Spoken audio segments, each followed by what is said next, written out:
Bear cub was stranded on a floating log among crocodiles. What this baby did was shocking. Let us know where you're watching from. If you love my content, consider supporting it with a super thanks. Also, don't forget to like and subscribe. It'll help us to remain in touch with amazing people like you. The river moved slowly that morning. Water touched the wooden posts of the small hut where baby Mila played with her toys. Her parents worked in the garden behind their home. The hut stood close to the river's edge. Too close, some might say. Mila giggled at her wooden blocks. She stacked them high, then knocked them down. Again and again. Her tiny hands grabbed at the blocks. She loved the sound they made when they fell. The morning sun came through the open door. It made patterns on the floor where she sat. Then she heard something. A sound she never heard before. Not like the birds, not like the water. This sound made her stop playing. She turned her head toward the door. The sound came again, higher this time, almost like crying. Mila crawled to the doorway, her hands pressed against the cool ground. She looked out at the river. The water seemed different today. Something moved on it. A big piece of wood floated by. No, wait. Something sat on the wood, something small and brown. The crying sound came from that brown thing. Mila watched it move on the log. Its tiny paws grabbed at the wet wood. Water splashed around it. The log turned slowly in the current. Round and round it went. Then Mila saw them. Dark shapes in the water. They moved around the log. Their eyes stayed above the surface. She counted 1, 2, 3 of them. Maybe more. They followed the log wherever it went. The brown thing on the log made more noise. Louder now. Its voice sounded scared, very scared. Mila had heard that kind of sound before. When her cat got stuck in a tree. When the neighbor's dog hurt its paw. This was the sound of something that needed help. She crawled closer to the door's edge. Her parents' voices came from far away. They talked and laughed in the garden. They couldn't hear what Mila heard. They couldn't see what she saw. The log drifted closer to their side of the river. Now Mila could see better. The brown thing was a baby bear, just a cub, no bigger than her neighbor's puppy. Its fur stuck to its body. Water dripped from its face. Its eyes looked so big, so frightened. One of the dark shapes moved faster. It came up beside the log. Mila saw its long body, its rough skin, its terrible teeth when it opened its mouth. The cub scrambled to the other side of the log. The wood tipped. Water splashed over the cub's back. Mila's heart beat fast. She knew those dark shapes now. Her father had shown her pictures, told her to stay away from the water when she saw them, crocodiles. The word felt heavy in her mind. The cub was trapped on the log with crocodiles all around. Another crocodile snapped its jaws. The sound echoed across the water. The cub pressed itself flat against the wood. Its little body shook. Water and tears mixed on its face. Mila felt something strange in her chest. It hurt to watch the cub so scared. She looked back toward the garden. Should she call for her parents? But they seemed so far away, and the cub needed help now. Right now, the crocodiles circled closer. Their tails made waves that rocked the log. Mila did what babies do. She made noise. A loud, high sound came from her mouth. Not crying, not laughing. Something in between. The sound surprised even her. It cut through the morning air like her mother's kitchen knife through soft butter. Everything stopped. The crocodiles turned their heads. Their cold eyes looked toward the shore, toward the hut, toward Mila. The cub lifted its head too. For a moment, across the water, baby and cub looked at each other. Then Mila did something else. She reached out her arms. The same way she reached for her mother.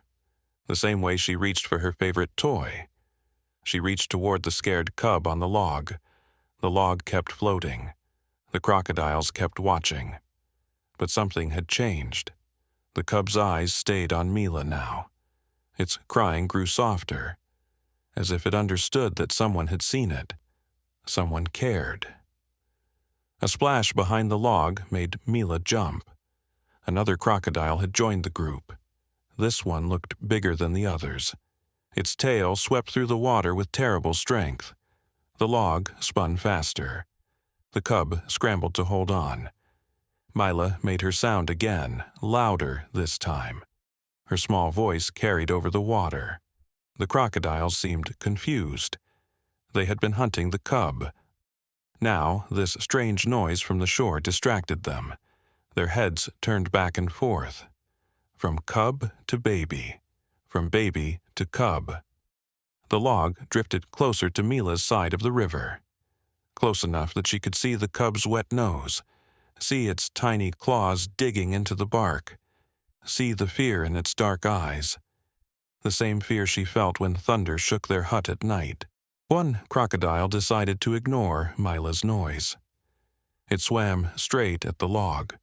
Its mouth opened wide. Water churned white around its body. The cub saw it coming.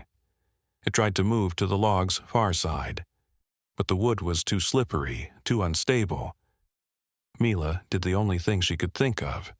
She grabbed the nearest toy, a wooden horse her father had carved. She held it high above her head.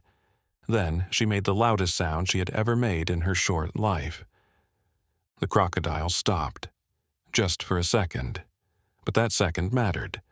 The log bumped against something under the water. Maybe a rock. Maybe a sunken branch. Whatever it was, it pushed the log sideways, away from the crocodile's open mouth. The cub held on tight. Its eyes never left Mila's face, as if her presence gave it strength, as if her voice could protect it from the dangers below. The log spun in a new current. This current pulled it toward the shore, toward Mila. But the crocodiles followed. They weren't giving up so easily. Their powerful bodies cut through the water, getting closer. Always closer. The biggest one snapped at the log's edge. Wood chips flew into the air. Mila felt tears on her own cheeks now. She didn't want to watch anymore. But she couldn't look away. The cub needed her to keep watching, to keep making noise, to keep caring. Then she remembered something. Her mother's bell, the one she rang to call Mila for meals. It hung just inside the door. Could she reach it? She turned and crawled backward. Her hand searched along the wall. There. Her fingers found the smooth metal. She grabbed the bell and shook it hard. The clear sound rang out across the water. Ding, ding, ding. The crocodiles paused again. This new sound confused them even more. Some turned toward shore. Others stayed near the log. The cub seemed to understand. When Mila rang the bell, the crocodiles got distracted. It started moving on the log. Not randomly now, with purpose, toward the shore, toward Mila. But the log was still far from land, and the crocodiles were getting used to the bell. They turned back to their prey. Hungrier than before, more determined. The biggest one lunged again. This time its jaws caught the log's end. The wood cracked. The sound made Mila's stomach hurt. The log tilted sharply. Water rushed over one side. The cub slid toward the waiting mouths below. Mila rang the bell faster, harder. Her arm hurt, but she didn't stop. She added her voice to the bell's sound, calling out like she called her cat for dinner, like she called her parents when she woke from bad dreams. The cub heard her. Even as it slipped toward the water, it heard her. Its claws found new grip on the wet wood. It pulled itself back to the log's center. Safe for another moment. But only a moment. More crocodiles arrived. Word had spread somehow. Through the dark water, More shadows came. Soon there would be too many. No amount of bell ringing could distract them all. Mila knew this without knowing how she knew. She looked around for help. Something else to throw, something else to use. Her toys lay scattered on the floor, blocks and balls and stuffed animals. None of them seemed useful against crocodiles. Then she saw it. Her father's walking stick. He left it by the door that morning, said his knee felt better, didn't need it for garden work. The stick was long, made of solid wood. Could she lift it? Mila dropped the bell. It clattered on the floor, still ringing faintly. She crawled to the stick, used the wall to pull herself up. Her legs wobbled. She rarely stood without help, but the cub needed her to be strong. The stick was heavy, heavier than any toy she'd ever held, but she managed to drag it to the doorway. The cub saw her coming back. It made a small sound. Not crying now, something else, like it was trying to talk to her. She pushed the stick out the door, let it fall onto the grass. Then she crawled after it. The ground felt different out here, cooler, wetter. She'd never been outside alone before. Her parents had rules about that. But rules seemed less important now. The cub's life mattered more.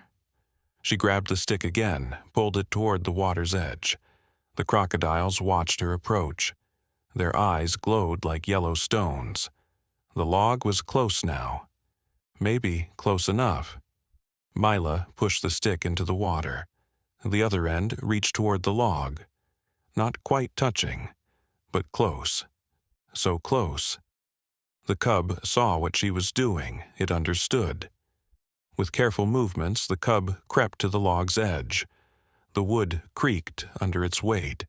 One wrong step would send it into the water, into the waiting jaws. But the cub kept moving. Toward Mila, toward the stick. A crocodile noticed the cub's movement. It swam faster. Its powerful tail pushed it through the water like an arrow, straight at the log, straight at the cub. There wasn't much time. Mila pushed the stick further. Her small body strained with effort. Water touched her hands now. Cold river water. She wasn't supposed to touch the river. Another broken rule. But the stick moved forward. Just a little more. The cub reached out with one paw. Its claws scraped the stick's end. Not enough grip. It leaned further. The log tilted dangerously. Water sloshed over the cub's back legs. The crocodile opened its mouth wide. Then something amazing happened. The cub jumped, not into the water, onto the stick. Its small body landed hard on the wood. For a second, Mila thought it would slip off, fall into the river. But somehow the cub held on. Now came the hard part. Mila had to pull the stick back. With the cub's added weight, her hands were too small, her arms too weak. But she tried anyway, pulled with everything she had. The stick moved slowly, so slowly. The crocodile lunged at the empty log. Its jaws crushed the wood like paper. Splinters flew everywhere. If the cub had stayed 1 second longer. Mila pulled harder. Her face turned red with effort. The cub helped. It crawled along the stick toward her. Its movements made the stick harder to hold, but it also brought the cub closer to shore, closer to safety. Their eyes met again. Brown cub eyes and brown baby eyes, both fighting for the same goal. Other crocodiles realized their prey was escaping. They swam toward the stick, toward the cub creeping along it, toward Mila holding the other end. The water churned with their movement. Mila's hands slipped. The stick started sliding back toward the water, toward the crocodiles. She couldn't hold on much longer. The cub was still too far from shore. They weren't going to make it. Then she heard it, a sound that changed everything. A deep, angry roar from the jungle behind the hut. The mother bear had found them, had heard her cub's cries, was coming fast through the trees. But would she arrive in time? The stick kept slipping. The crocodiles kept coming, and little Mila's strength was almost gone. The cub was so close now, just a few more feet, but those feet might as well be miles. The story was far from over, and the most shocking part was yet to come. The mother bear crashed through the underbrush. Branches snapped under her weight, leaves scattered in the air. Her massive form burst from the jungle edge, but she stopped dead when she saw the scene. Her cub crawling on a stick, a human baby holding the other end, crocodiles everywhere. Mila's arms shook violently now. The stick weighed too much. Her tiny muscles screamed in pain. She wanted to let go, wanted to cry for her own mother, but the cub's eyes begged her to hold on. Just a little longer, just a few more seconds. The mother bear made a choice. Instead of charging at the crocodiles, she moved toward Mila. Her huge paws thudded on the ground. Each step shook the earth. Mila had never seen anything so big, so frightening, yet something in the bear's eyes seemed grateful. Water splashed as the nearest crocodile lunged at the stick. Its teeth scraped the wood just inches from the cub's back legs. The cub scrambled faster. Its claws dug deep grooves in the stick. Wood chips fell into the churning water below. The mother bear reached Mila's side. For a terrifying moment, Mila thought the bear would attack her. Take the stick away, save her cub by sacrificing the human baby. But the mother bear did something unexpected. She placed one massive paw next to Mila's hands, not pushing her away, helping her hold the stick. Together they pulled, baby hands and bear paw working as one. The stick moved faster now.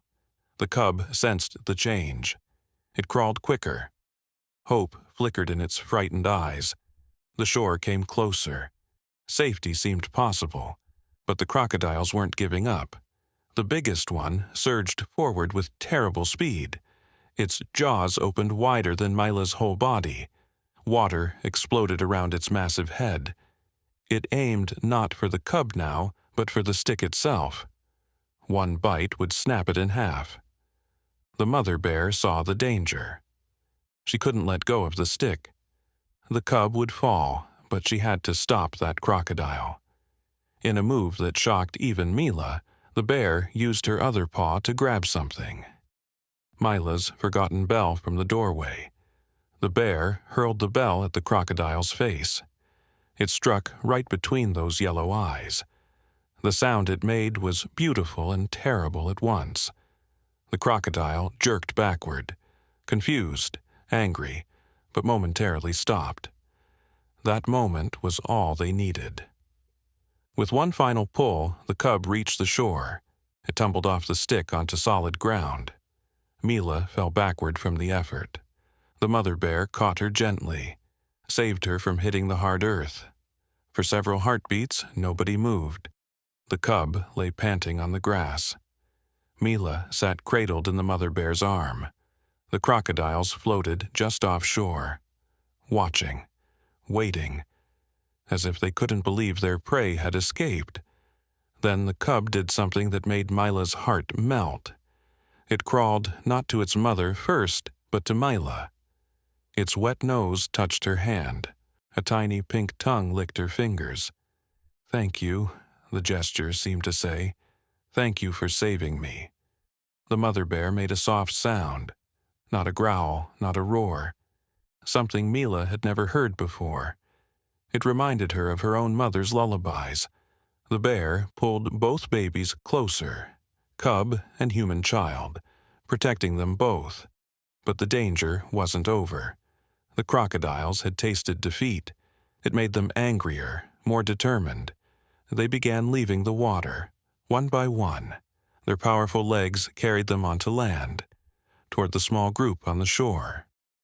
Mila's parents' voices still drifted from the garden. They had no idea what was happening. No idea their baby sat between a bear and approaching crocodiles. No idea how brave their little girl had been, or how much danger still remained. The mother bear stood slowly. She placed her body between the babies and the crocodiles. Her fur bristled. Her muscles tensed. She was ready to fight, ready to die protecting both young ones. But she was outnumbered. 5 crocodiles now. Maybe 6. Mila remembered her toys inside the hut. Could something there help? She crawled toward the door. The cub followed her, like a wet, furry shadow. Together, they entered the familiar space, safe for a moment. But only a moment. Through the doorway, Mila could see the standoff. Mother Bear facing the crocodiles, neither side moving yet. But tension filled the air like smoke. Something would break soon.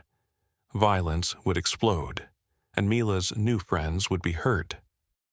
She grabbed her favorite toy, a stuffed elephant her grandmother had made. Its trunk was filled with rice, made it heavy, good for throwing. She crawled back outside. The cub carried something too, one of her wooden blocks in its mouth. The first crocodile charged. It moved faster on land than Mila expected. Its mouth gaped open. Rows of teeth gleamed in the morning sun. The mother bear rose on her hind legs, towering over her attacker, ready to strike. Mila threw the elephant. It hit the crocodile's eye. Not hard enough to hurt, but enough to distract. The crocodile veered sideways, missed the bear by inches, crashed into the hut's wall instead. Wood cracked under the impact. The cub dropped its block and ran to get another toy. It understood the plan. Distract the crocodiles, give its mother a chance, buy time for what? Mila didn't know. But doing something felt better than watching. A second crocodile attacked from the left. The mother bear swung her massive paw, connected with its snout. The sound echoed across the water. The crocodile rolled sideways. Stunned, but not beaten, it recovered quickly, came back for more. Mila and the cub made a pile of toys, blocks and balls and stuffed animals, their ammunition against ancient predators. It seemed silly, childish, but what else could they do? They were just babies. Babies trying to save a bear. The third crocodile was smarter. It circled wide, trying to get behind the mother bear, trying to reach the babies directly. Mila saw it coming, threw a rubber ball at its face. The ball bounced harmlessly off its thick skin. But the cub had a better idea. It grabbed the stick they'd used for the rescue, dragged it toward the sneaking crocodile. The stick was too heavy for the small cub, but it managed to push one end into the crocodile's path. The crocodile tripped. Actually tripped over a stick placed by a bear cub. It tumbled sideways, legs flailing, tail whipping. The mother bear seized the chance, struck it hard across the head. This crocodile retreated to the water. One down, too many to go. More toys flew through the air. Mila's aim improved with practice. The cub learned to target eyes and nostrils. Sensitive spots. They made a good team. Human baby and bear baby, united by danger, bonded by courage. But the crocodiles kept coming, and the toy pile grew smaller. Soon they'd run out of things to throw. Then what? The mother bear fought magnificently, but cuts appeared on her fur, blood spotted the grass. She couldn't last forever. Then Mila heard something else. Voices getting closer. Her parents returning from the garden. They'd see the danger, call for help. Adult humans would know what to do. The nightmare would end. Everyone would be safe. "Mila, where are you, sweetie?" Her mother's voice. Still distant, still unaware, but coming closer. Hope bloomed in Mila's chest. She wanted to call out, but fear kept her quiet. What if shouting brought more danger? A crocodile broke through the mother bear's defense, charged straight at the babies. Its speed was terrifying.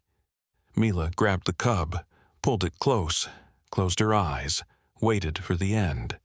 At least they'd face it together. But the end didn't come.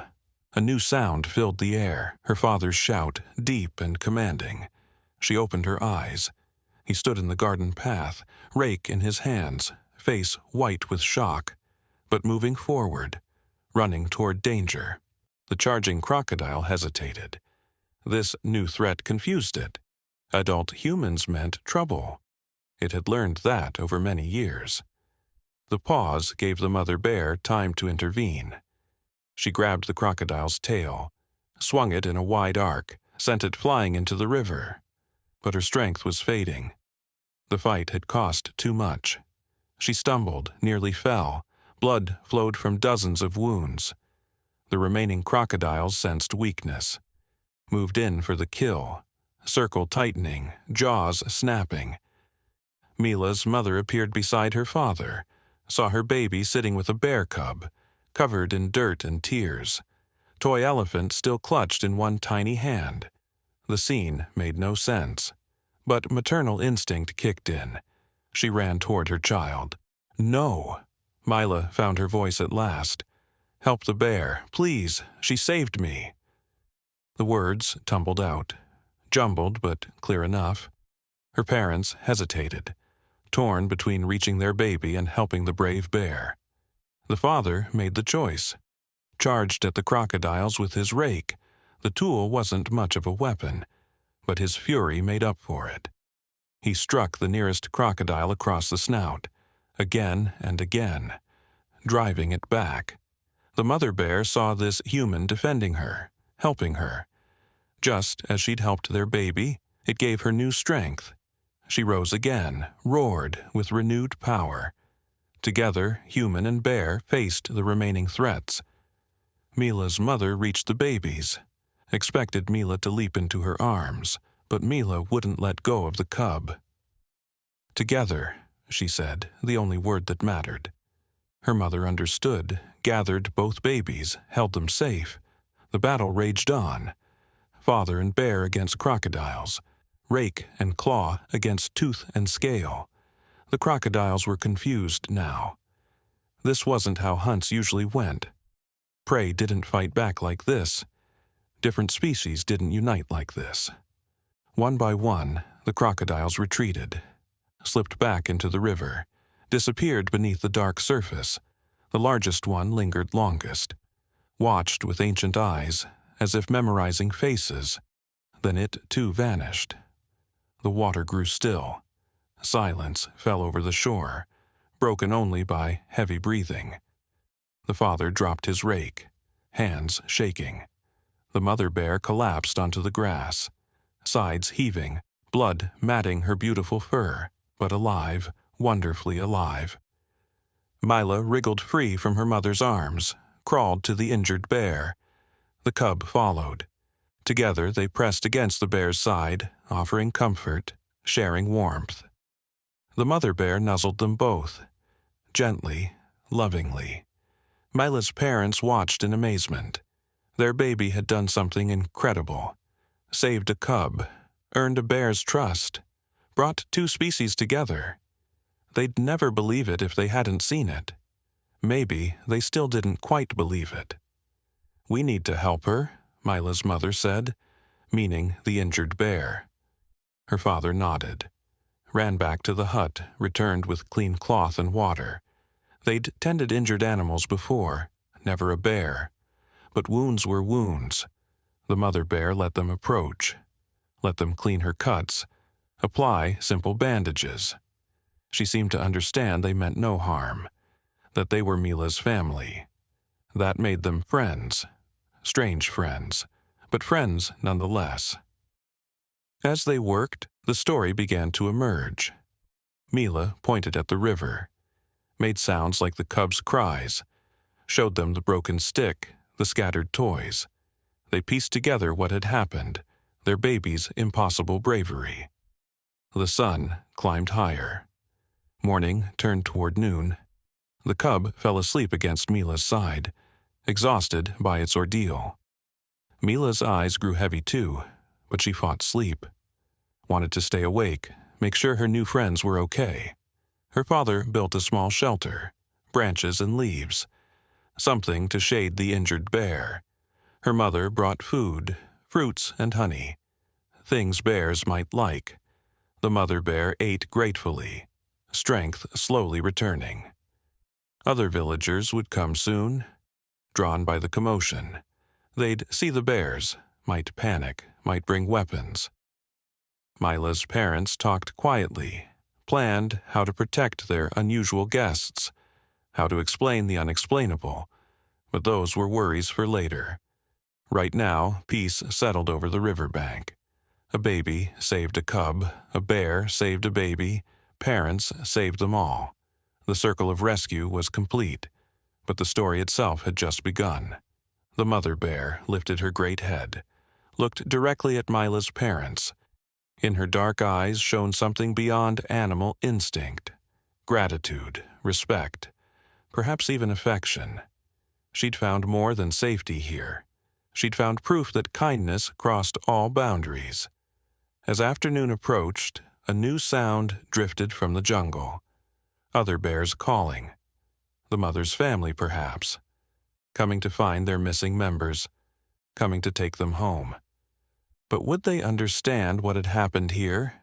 Would they trust the humans? Mila sensed the approaching change. Hugged the sleeping cub tighter. She didn't want them to leave, wanted to keep them forever. But even her baby heart knew that was impossible. Bears belonged in the jungle, not in human huts. The cub stirred, opened its eyes, looked at Mila with such warmth, such connection. They'd been through something extraordinary together, created a bond that distance couldn't break. The cub licked her face, a goodbye kiss. The mother bear stood with effort, still weak but determined. She called out to the jungle. An answering call came back. Closer now. Her family had found her. Time to go. Time to return to their world. But first, one more moment.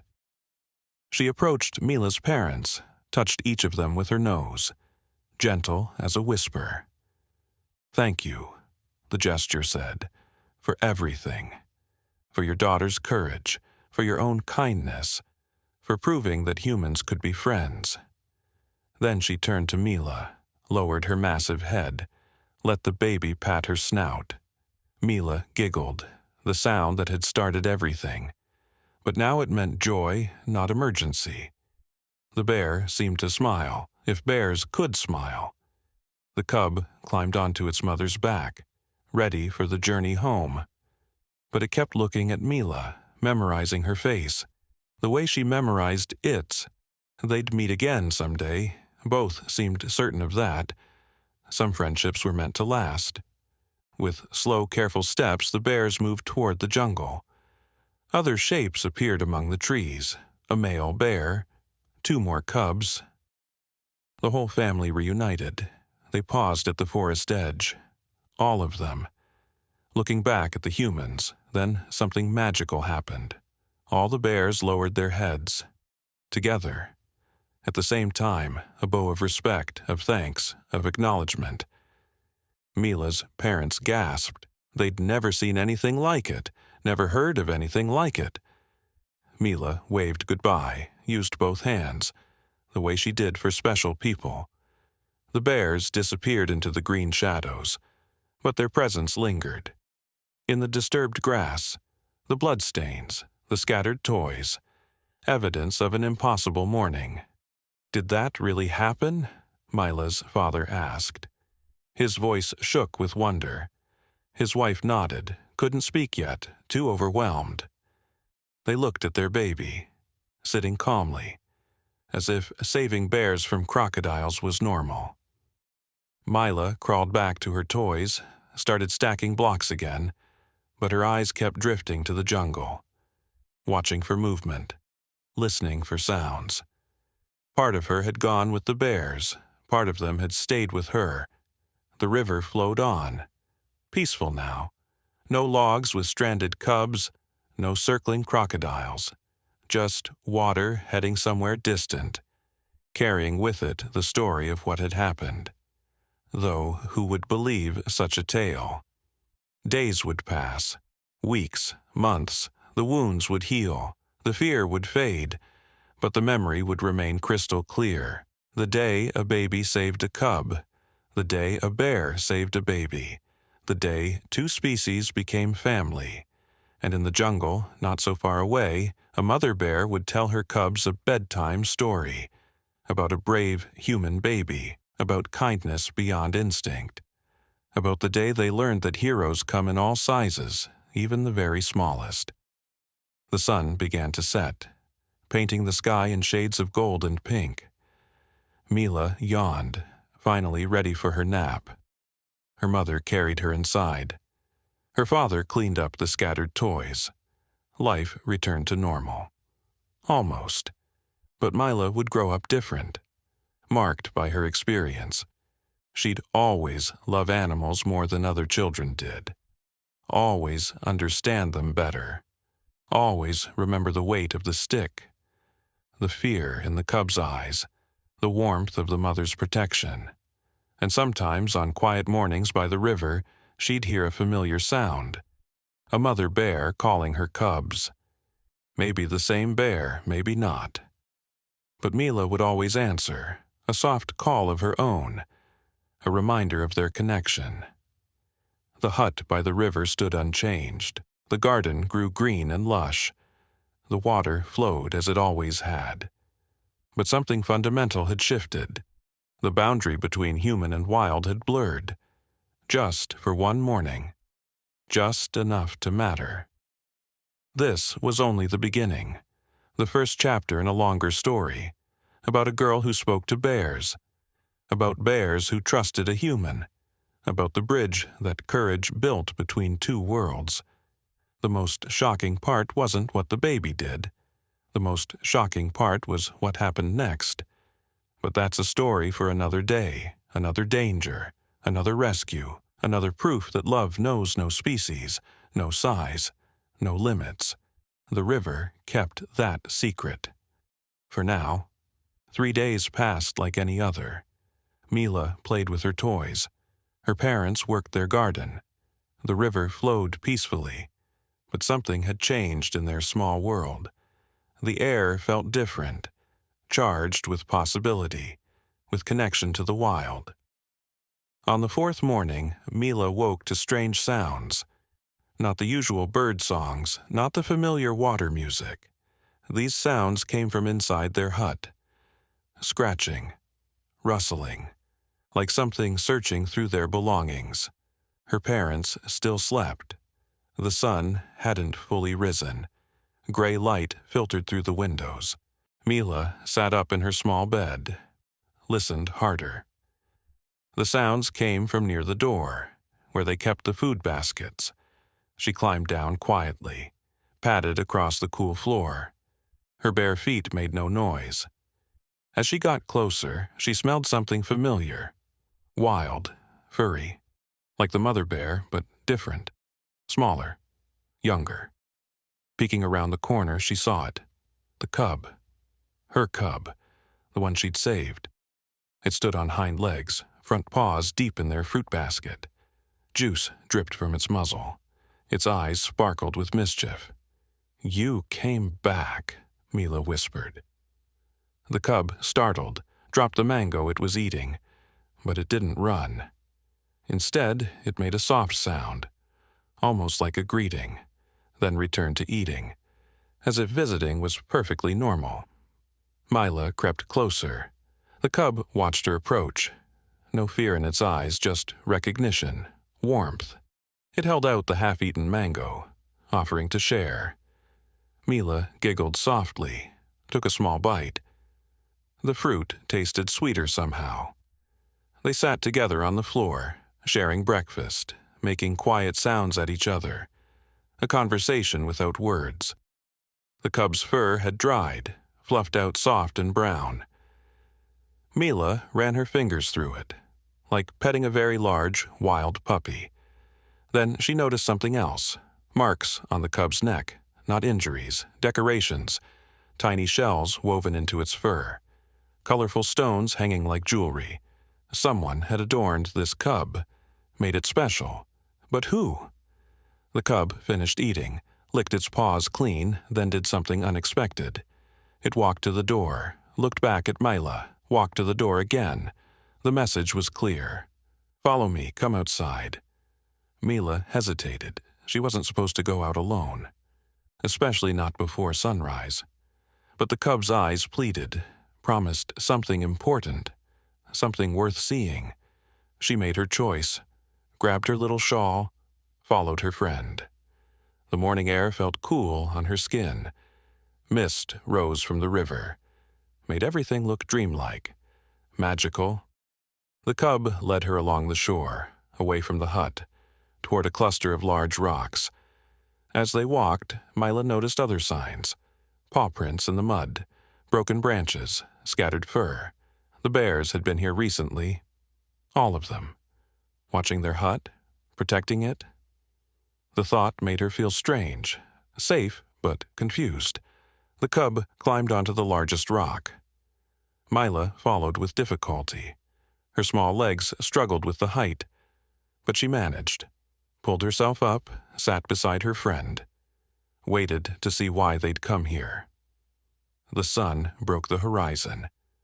Golden light spilled across the water, and there, in that perfect moment, Mila saw them. Bears, dozens of them, gathered on the opposite shore, all looking in her direction. Not just any bears. These bears were different.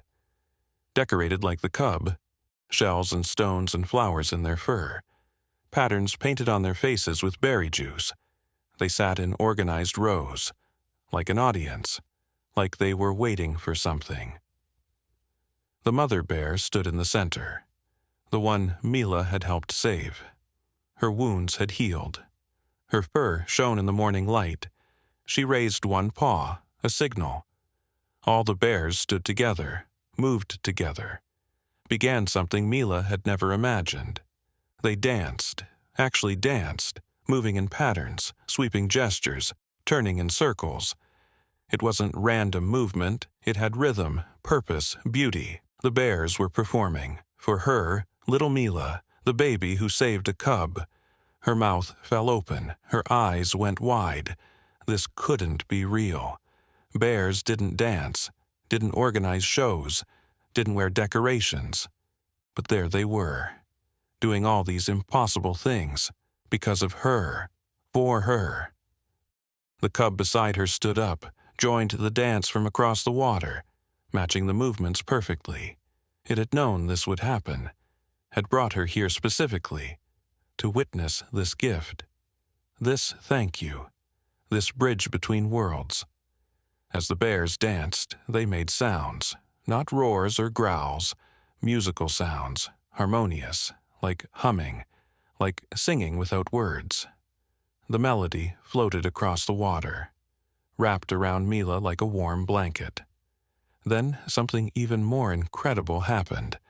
Other animals emerged from the jungle, monkeys swinging through trees, birds landing on branches, deer stepping delicately to the water's edge, all watching the bears, all part of this moment. The dance reached its peak, bears spinning, jumping, creating formations, the mother bear in the center, leading them all, her movements the most graceful, the most meaningful. She kept looking at Mila, making sure the baby understood. This wasn't just a performance. It was a ceremony, a ritual, something ancient and sacred. The bears were accepting Mila into their world, making her part of their family, showing her a secret no human had seen before. The music swelled, the movements quickened, then suddenly stopped. Complete stillness, every animal frozen in place, waiting. The mother bear stepped forward, into the shallow water, began crossing the river. Mila's heart raced. Was something wrong? Had she broken some rule? The cub beside her pressed closer, reassuring. Its small paw touched her hand. "Stay calm," the gesture said. "This is good, this is special." The mother bear reached their shore, climbed onto the rock. Up close, Mila could see the paint patterns clearly, swirls and dots, like stars, like flowers, beautiful and deliberate. The bear's eyes held deep intelligence, ancient wisdom. She lowered her great head, touched her nose to Mila's forehead. The touch felt warm, tingly, like when her mother kissed her goodnight, but different. Older, more powerful, something passed between them, a connection, a blessing. When the bear pulled back, Mila felt changed, not physically, but inside, like she understood things now, felt things. The whisper of wind meant something. The ripple of water spoke words, the rustle of leaves told stories. The mother bear made a soft sound, all the animals responded. They began moving, not away, toward them, crossing the river, approaching the rock, surrounding Mila and the cub, creating a living circle. Each animal brought something. The monkeys carried flowers, bright tropical blooms. They placed them at Mila's feet. The birds brought shiny objects, buttons, coins, lost earrings, treasures they'd collected. The deer brought fresh leaves, aromatic, medicinal. Soon, Mila sat in a pile of offerings, gifts from the wild, thanks from nature itself. She didn't know what to do, how to respond. The cub showed her. Pick up each gift, smell it, touch it, acknowledge it, show gratitude. As she handled each present, the giver made a sound. Approval, acceptance, connection. A monkey chittered when she smelled its flower. A bird trilled when she held its shiny button. The ritual had rules, ancient protocols. The cub guided her through them all. The sun climbed higher. The ceremony continued. More animals arrived. Creatures Mila had never seen. Colored frogs, huge butterflies, sleek river otters, all bringing something. All joining the circle, all accepting this small human. Then the mother bear stood again, reached into her own fur, pulled out something special. A necklace, made of carved wood, shaped like tiny bears, connected by woven grass. She placed it around Mila's neck, the ultimate gift. Mila touched the necklace, felt its weight, its significance. This wasn't just jewelry, it was a symbol, a mark, something that would identify her to all animals, as friend, as family, as bridge between worlds. The ceremony peaked with all animals making sound together, a chorus of voices, wild and beautiful, celebrating this moment, this joining, this proof that different species could unite, could love, could protect each other. As the sound faded, the animals began leaving, not all at once. Gradually, each stopping to touch Mila somehow, a brush of fur, a gentle nuzzle, a soft chirp. Goodbye for now, but not forever, never forever. The bears left last. The mother lingered longest, looked deep into Mila's eyes, making promises without words. We'll watch over you, we'll come if you need us, we'll remember always. Then she too returned to the jungle. Only the cub remained, Mila's special friend. It pressed against her side, warm and solid, real, proof that everything had actually happened, that she hadn't dreamed this incredible morning, this impossible ceremony. They sat together as the day warmed, watching the empty river, the quiet shore. Both knew things had changed forever. The human world and wild world had touched, mixed, created something new, something beautiful. The necklace grew warm against Mila's skin, like it was alive, like it carried power. The wooden bears seemed to move slightly, dance tiny dances, whisper tiny secrets. Magic, real magic, right there against her heart. The cub yawned. The early morning had tired it. Mila yawned too, caught the contagion. They curled up together on the warm rock, in the growing sunshine, safe, protected, connected to everything. As Mila dozed, she heard new sounds, not with her ears, with something deeper. The conversations of trees, the gossip of birds, the prayers of fish. The world had always been talking. Now she could listen. She woke to her mother's voice, calling from the hut, worried, looking for her missing baby. Mila sat up quickly. The cub stretched beside her. Time to return, time to face questions, time to explain the unexplainable. But how could she tell her parents? About the dance, the ceremony, the gifts, the necklace that appeared from nowhere. They'd never believe her. Would think she'd dreamed it all, made it up. Children did that sometimes. The cub understood her worry. It stood, shook itself. Then did something clever. It gathered some offerings, a bright flower, a shiny stone, a perfect feather, evidence, proof. A smart little bear. Together they climbed down from the rock, walked back toward the hut. Mila's mother saw them coming. Her face showed relief, then confusion, then amazement. Her baby walking with a bear, wearing a strange necklace, carrying jungle treasures. Mila! Oh, sweetie, where were you? I was so worried. Her mother ran toward them, stopped short when the cub growled softly. Not threatening, just protective, making sure she approached carefully. Mama, look! Mila held up her treasures, showed off her necklace, tried to explain with her limited words. Bears danced, animals came, gave presents, so pretty, so many. Her mother knelt down, examined the necklace closely, touched the carved bears. Her face changed. Recognition? Memory? She looked at the cub, at her daughter, at the river. Understanding dawned slowly. I've heard stories, she whispered. Old stories about the bear dancers, the jungle ceremonies, the choosing of bridge children, but I never believed. She touched Mila's face gently. My baby, my special girl. Mila's father appeared, took in the scene, his wife kneeling, his daughter decorated, a bear cub standing guard.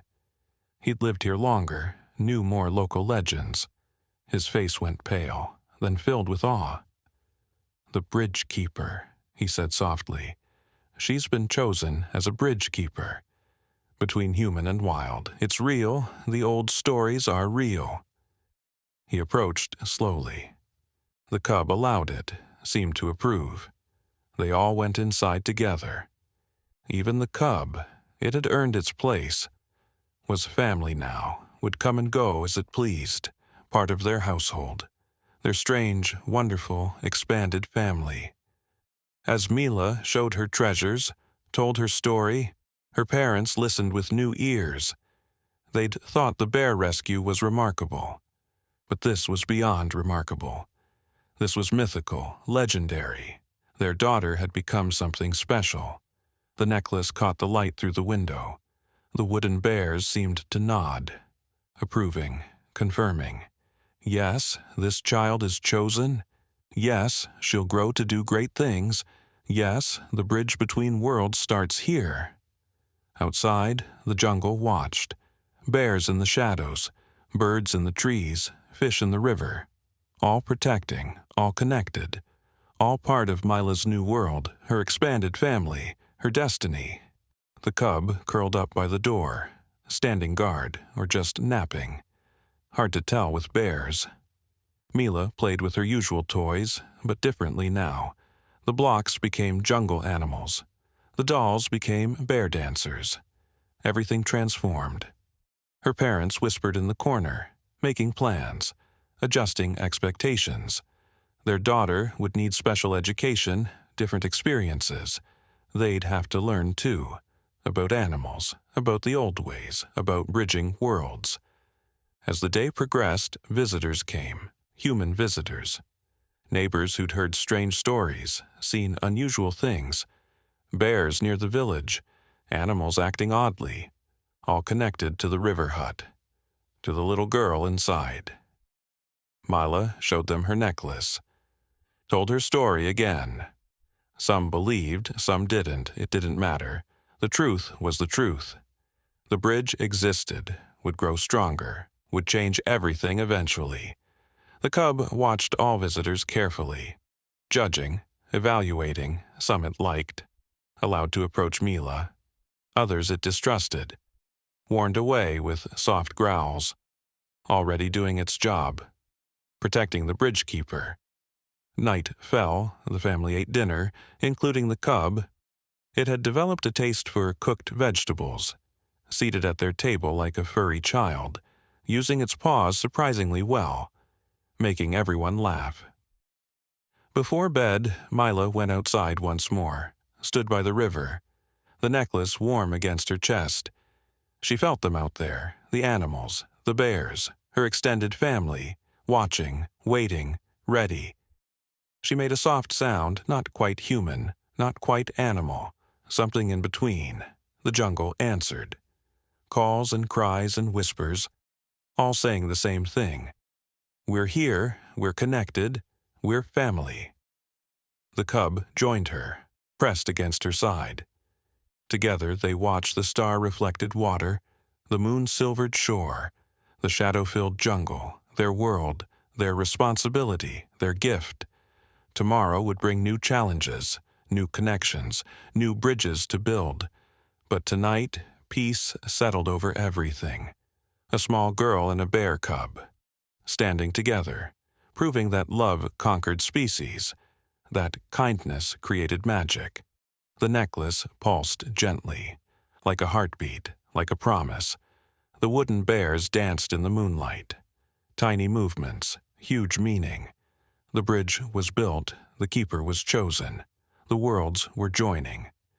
And this was just the beginning, the first notes of a longer song, the opening chapter of an epic tale, about a girl who spoke to animals, about animals who trusted a girl, about the magic that bloomed when worlds collided. The river sang its ancient song. The jungle hummed with secret life. And little Mila, bridge keeper, bear friend, went to bed, dreaming of dancing bears, of grateful animals, of adventures yet to come. The cub slept by her bed, guarding, protecting, being, their breathing synchronized, human and bear, different but same, separate but joined. The living bridge, the breathing proof that everything was possible, even the impossible, especially the impossible. When love led the way. 3 months passed. The seasons shifted. Rain came to the jungle. Heavy drops that turned the river muddy, made the paths slippery, changed everything. But Mila's connection to the wild only grew stronger. Every morning, she woke to find gifts at their door. Flowers that stayed fresh for weeks. Fruits from deep jungle. Healing herbs her mother used for medicine. The animals remembered. They provided. They protected their bridge keeper. The cub visited daily now. Had its own corner in their hut, its own bowl for food, its own small bed, though it preferred sleeping near Mila. The family adjusted, accepted, loved this wild addition to their home. But on this particular morning something felt different. Wrong. The cub paced restlessly, whined at the door, refused its breakfast. Mila felt it too, a tension in the air, a whisper of danger. Her necklace grew cold against her skin. She crawled to the window, looked out at the rain-soaked world. The river ran high, brown with mud, angry-looking. Trees bent under wind she couldn't feel yet. Storm coming, big storm, bigger than usual. Her parents sensed it too. Started securing the hut, tying down loose items, gathering extra water. They'd weathered storms before, but this felt different. The animals' gifts hadn't come today. First time in months, warning sign. By noon, the wind arrived, howling like hurt animals, shaking their small hut. Rain turned horizontal, struck the walls like tiny fists. The river rose quickly. Too quickly, already licking at their doorstep. "We need to move inland," Father shouted over the storm. "This is hurricane strength the hut won't hold." He grabbed important items. Mother packed food. They prepared to evacuate. Standard procedure for river dwellers. But the cub went crazy, blocked the door, growled when they approached, not letting them leave. Mila understood first. The cub knew something, sensed something. Leaving was wrong, dangerous. But why? Then she heard it, through the storm's roar. Other sounds, cries, screams, not human, animal, many animals, all calling the same message. Help, danger, trapped. The bridgekeeper was needed. Mila touched her necklace. The wooden bears were ice cold, trembling, pointing toward the jungle, away from safety, toward whatever danger threatened her animal family. She had to go, had to help. Bridgekeepers didn't abandon their duty. Mama, Papa, something's wrong in the jungle. The animals need help. We have to go there, not inland. Her voice sounded older, surer. The necklace gave her certainty, authority.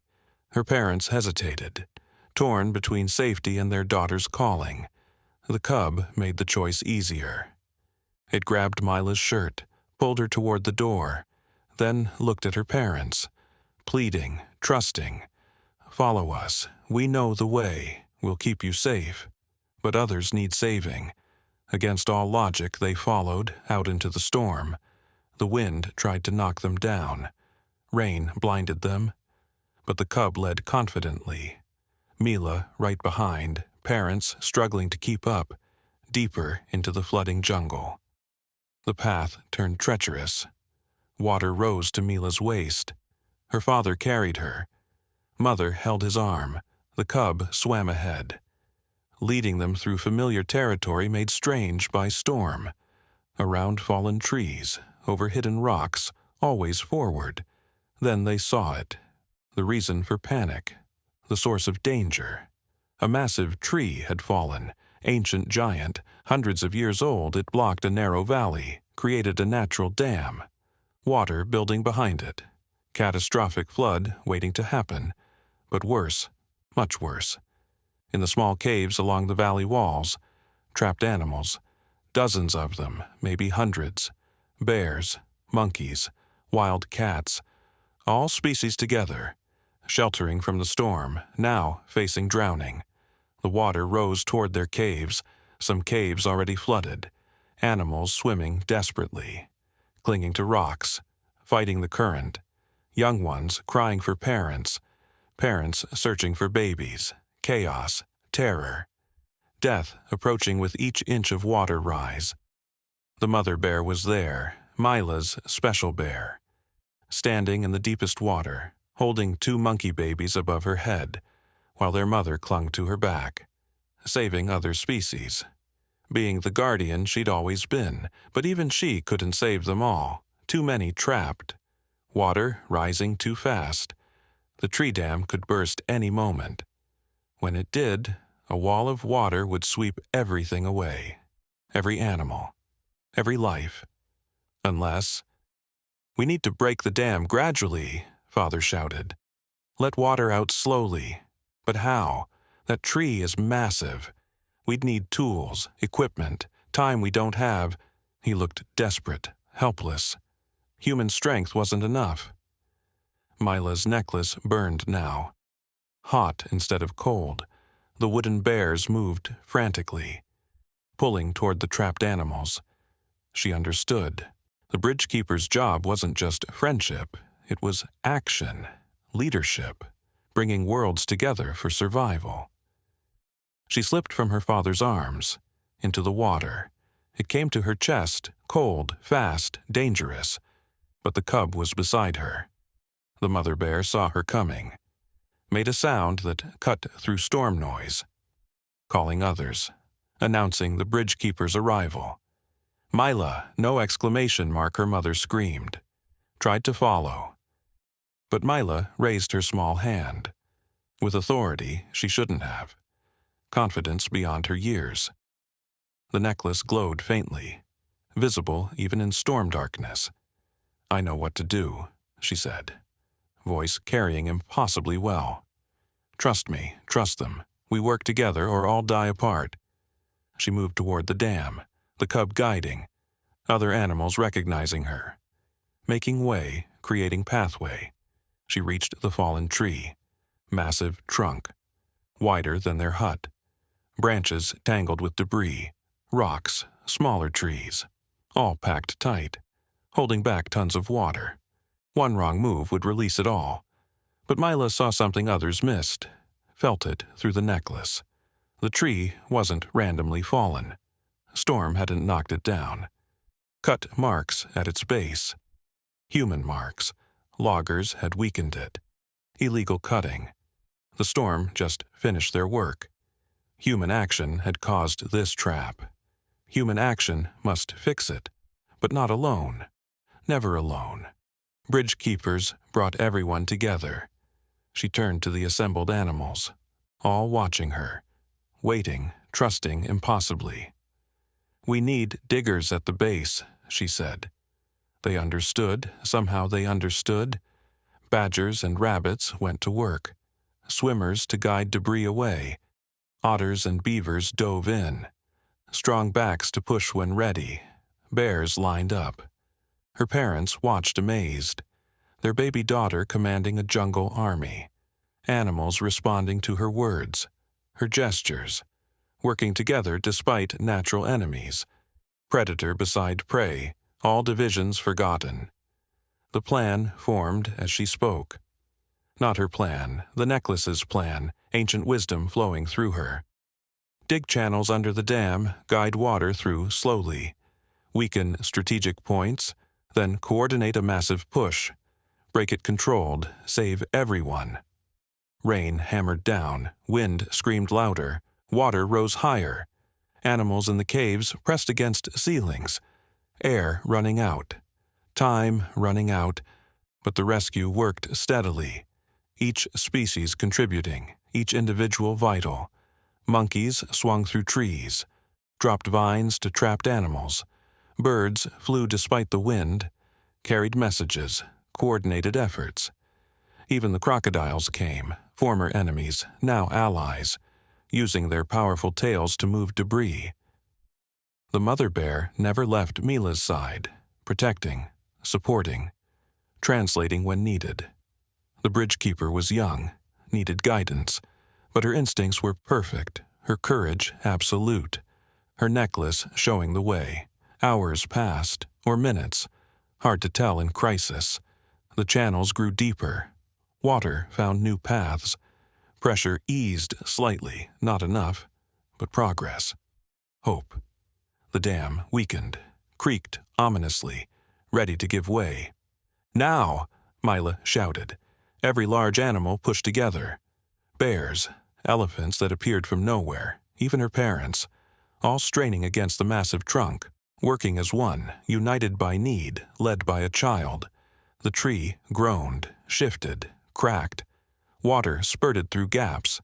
Then, with thunderous sound, it broke, not all at once, section by section. Controlled demolition. Water rushed out, but manageable, survivable. Animals rode the current, guided by swimmers, carried to safety. Cave dwellers escaped their traps, jumped into flowing water, trusting the plan, trusting the bridge keeper, trusting each other. The valley emptied gradually. Water found its proper level. Storm still raged, but immediate danger passed. Animals gathered on high ground, wet, exhausted, alive, all of them, not one lost, miracle achieved. Mila collapsed on muddy shore. Energy spent, job done. The necklace cooled, returned to normal wood, just a child again, small, tired, soaked, but surrounded by grateful animals. Her extended family. The mother bear nuzzled her gently. Monkey mothers brought their saved babies. Let them touch the bridge keeper. Blessing, thanks, both? Even the crocodiles approached, lowered their ancient heads, acknowledging her leadership. Her parents found her there, sitting in mud, surrounded by wildlife, like some impossible painting. They'd helped save everyone, but knew their daughter had led it, had become what the necklace promised. Bridge between worlds. "How did you know?" Mother asked. "How did you do that?" She knelt beside Mila, not caring about the mud, the animals, the strangeness, just needing to understand her remarkable child. Mila touched the necklace, now warm again, comforting. "They told me," she said simply. "The wooden bears, the old wisdom. Bridge keepers just know when knowing matters." She yawned. Being a hero was exhausting. Her father lifted her, carefully, respectfully. The animals parted, made path, but didn't leave. Formed procession, following them home, protecting, honoring, being family. All boundaries dissolved in shared survival. The storm weakened as they walked, wind dying, rain softening. Nature's fury spent or satisfied. The test passed, the bridge proven, the keeper confirmed. Balance restored through unity. They reached their hut, still standing, damaged but fixable. The animals helped, brought materials, palm fronds for the roof, mud for the walls, working through the night. Many hands, paws, claws, making light work. By dawn, the hut was better than before, stronger, decorated with jungle flowers, blessed by animal presence. The storm ended completely. Sun broke through clouds, painted everything gold, new day, new understanding. But the biggest surprise waited inside. On their table, placed while they worked, a book, ancient-looking, leather-bound, covered in symbols, pictures of animals, humans, dancing together, living together, being together. "The Chronicle," Mother whispered. She'd heard of it. Legend said bridge keepers received it. When proven worthy, instructions, history, prophecies. Everything needed to fulfill their destiny, but she'd thought it myth. Mila opened it carefully, pages yellowed with age, but perfectly preserved. Pictures moved slightly, like living memories. Text in language she couldn't read, yet somehow understood. The necklace translated, made knowledge flow. The first page showed a child, standing between two worlds. Human village on one side, wild jungle on other, bridge connecting them. Child in the center, wearing a familiar necklace. Same wooden bears, different face. Ancient predecessor, more pages, more bridge keepers. Throughout history, all over the world, children chosen, tested, proven, maintaining harmony, preventing destruction, keeping balance, sacred duty, honored tradition.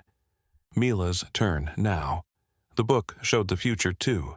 Challenges coming, dangers to face, not just storms, human expansion, jungle destruction, species extinction, unless the bridge held, unless worlds united, unless love conquered fear.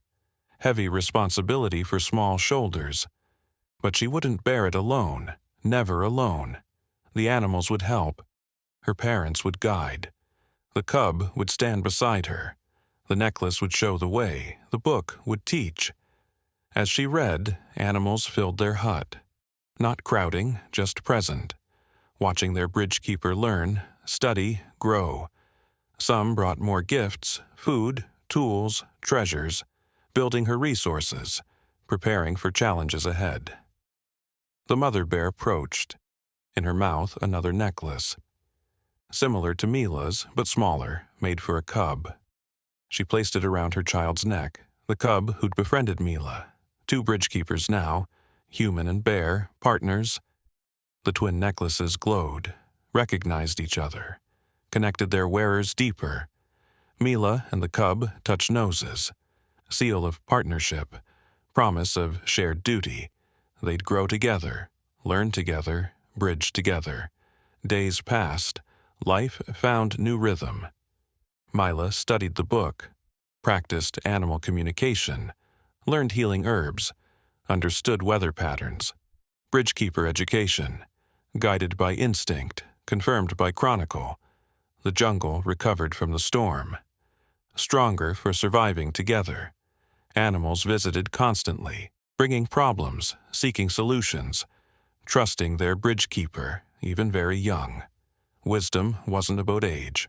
Human visitors came too, heard about the storm rescue, the animal army, the impossible unity some believed, wanted to learn, others doubted. Called it coincidence, nature's random kindness. Mila didn't argue. Truth proved itself. But one visitor worried her, a man in a suit from the city, carrying papers, maps, plans, looking at their jungle, measuring, calculating, seeing profit, not life, development coming, roads, buildings, destruction. The animals sensed it too, grew restless, angry, afraid, their home threatened, their families, their future. Some wanted to fight, drive humans out, return to separation, end the bridge. But Mila remembered the book's lesson. Fighting brought more fighting. Fear created more fear.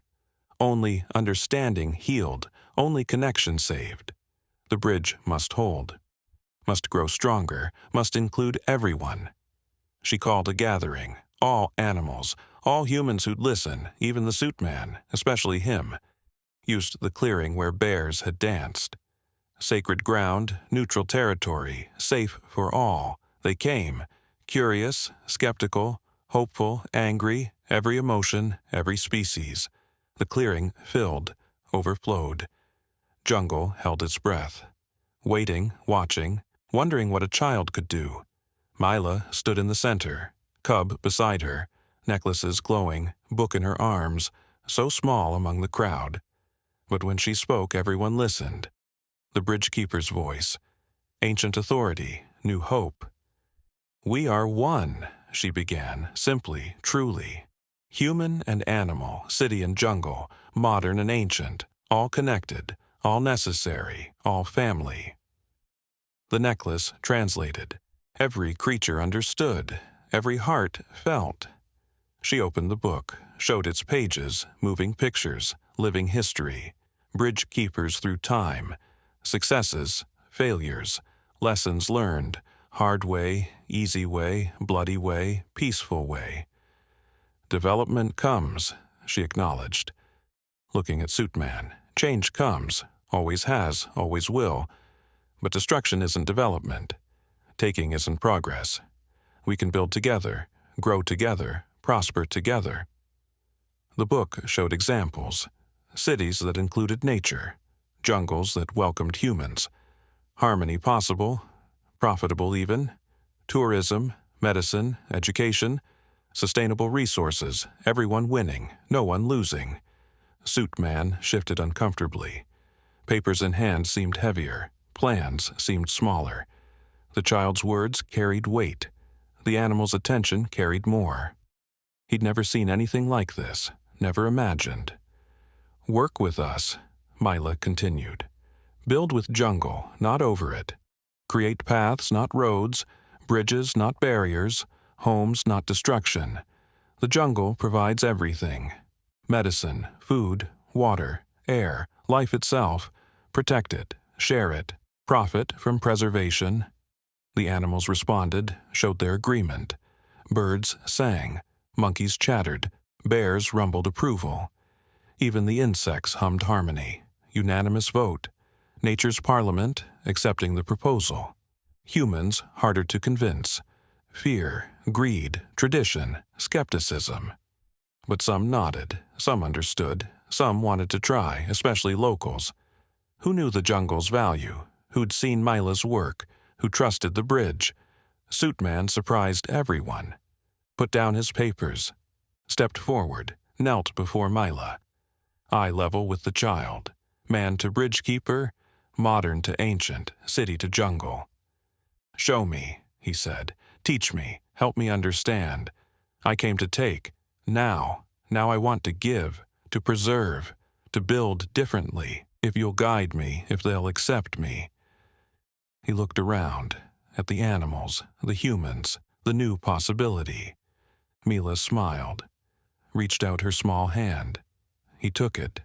Warm connection. The necklace pulsed approvingly. Bridge extending, including more, growing stronger, exactly as meant to be. "Together," she said. "Always together." That's how bridges work. Join things, make two into one. Many into family, separate into whole. Simple words, profound truth. Everyone understood. The gathering changed, became celebration, planning session, unity demonstration. Animals showed their secrets. Hidden groves, rare plants, sacred spaces. Humans shared their knowledge. Technology, conservation, cooperation. Hours passed. Ideas flowed. Connections formed. Suitman took notes, different notes. Preservation plans, sustainable development, ecotourism, research stations, education centers, living bridges, literal and metaphorical. The sun set on a changed world. Small change, local change, but real change. Started by a child, carried by animals, accepted by humans. The bridge held, grew, strengthened. That night, Mila slept deeply, surrounded by friends, all species, all sleeping together, peacefully. The cub curled against her side, parents watching lovingly, Mother Bear standing guard. The book rested open beside her, showing new pages, blank pages, ready for her story, her challenges, her triumphs, the chronicle continuing, recording the bridgekeeper who united worlds, during storms, despite differences, through love. Her necklace glowed softly. Wooden bears dancing, celebrating. Knowing the future held more tests, bigger challenges, greater needs, but also knowing Mila was ready, had proven herself, would keep proving herself. Because bridgekeepers never stopped, never quit, never abandoned their duty, connect worlds, save lives, create family from strangers, find unity in diversity, build tomorrow from today's understanding. The jungle sang its night song. Animals added their voices. Wind carried the melody. River kept the rhythm. All of nature joining, celebrating its bridgekeeper, its hope, its future, its Mila. And miles away, in the city, Suitman worked late, changing plans, drawing new maps, calling supporters, starting something unprecedented. Development with preservation, progress with protection, inspired by a child who commanded animals, who wore wooden bears, who built bridges from love. The change had begun, small but certain, local but spreading. One converted developer, one protected jungle, one bridgekeeper doing her job, making the impossible possible. When love led the way, years flowed like the river, gentle but constant, changing everything while seeming changeless. Mila grew taller, stronger, wiser, but her eyes kept their wonder. Her heart kept its openness. Her necklace kept its magic. The jungle thrived. Not despite human presence, because of it. The Suitman's company built as promised, carefully, respectfully. Treehouses that didn't harm trees. Walkways that let animals pass beneath. Research stations disguised as giant flowers. Everything designed with nature. Not against it. Visitors came from everywhere to see the miracle jungle, where humans and animals lived together, where bears attended town meetings, where monkeys helped harvest fruit, where crocodiles guarded swimming areas, where a girl spoke every language, even the wordless ones. But the greatest miracle was yet to come. On Mila's 10th birthday, the anniversary of the first rescue, when she'd saved the cub from crocodiles, the jungle prepared something special, something unprecedented, something that would change the world. That morning, Mila woke to silence, and strange silence. No bird songs, no monkey chatter, no insect hum. Even the river seemed quieter. Her necklace felt different, heavier, warmer, almost alive. The cub, grown large now, paced by her bed, wearing its own necklace proudly. It had become her constant companion, her translator, her protector, her best friend. Together they'd faced every challenge, solved every problem, built every bridge. Her parents noticed the quiet too, exchanged worried looks. Something was happening. something big. They dressed quickly, stepped outside, found the reason for silence. Every animal in the jungle had gathered, filling their clearing, covering the paths, lining the river. Thousands of creatures, all species, all sizes, all silent, all waiting. In the center stood the mother bear, gray-muzzled now, but still powerful, still protective, still the jungle's heart. She raised one paw, beckoned Mila forward. As Mila approached, the animals parted, created a pathway, lions beside lambs, hawks beside mice. Predator and prey forgot their roles. Today was different. Today was special. Today was transformation. In the very center of the gathering lay something extraordinary. A cocoon, giant, silvery, pulsing with soft light, made from spider silk and butterfly wings, flower petals and bird feathers, elements from every creature woven together. Impossible, but real. The mother bear touched the cocoon gently. It split open, light poured out, not harsh, not blinding, warm, welcoming, alive.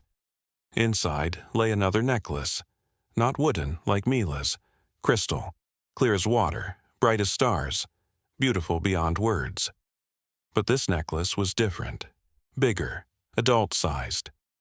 As Mila reached for it, her own necklace responded. The wooden bears stood up, danced off the cord, became real, tiny but alive. They ran to the crystal necklace, touched it, merged with it. The transformation was instantaneous. Crystal became something new. Not wood, not stone, something between, something beyond. It floated up, hovered before Mila, waiting, choosing, deciding. Every animal leaned forward, held its breath. Even the wind stopped. This was the moment, the graduation, the becoming. No child had reached this point before. Bridge keepers usually served briefly, then returned to normal life. But Mila was different, had always been different. She reached out, touched the floating necklace. It flared brilliantly, wrapped around her neck, settled perfectly. The weight felt right, natural, like coming home, like finding missing pieces, like becoming whole.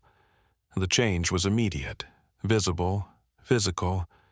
Mila grew, not older, fuller, more complete.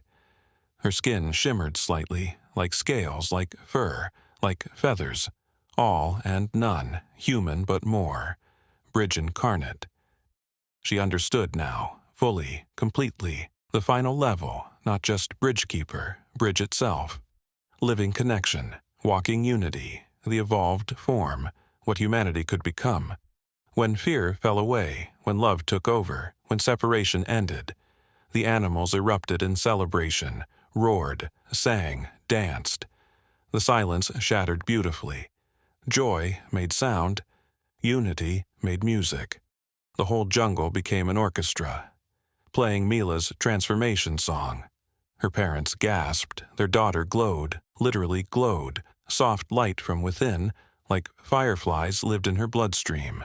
Like stars chose her as home. Beautiful, terrifying, perfect. Their baby had become something magnificent. But she was still Mila, still their daughter. She ran to them, hugged them tight. They felt her warmth, her love, her humanity intact, enhanced but not replaced, more herself than ever, just more. "I understand everything now," she whispered. Voice like wind chimes, like river music, like bear rumbles, all sounds in one. This is the true bridge, not between worlds, beyond worlds, where all become one. The chronicle appeared in her hands, unbidden. Unnecessary now, she knew its contents, lived its wisdom, was its fulfillment. The book opened to the last page.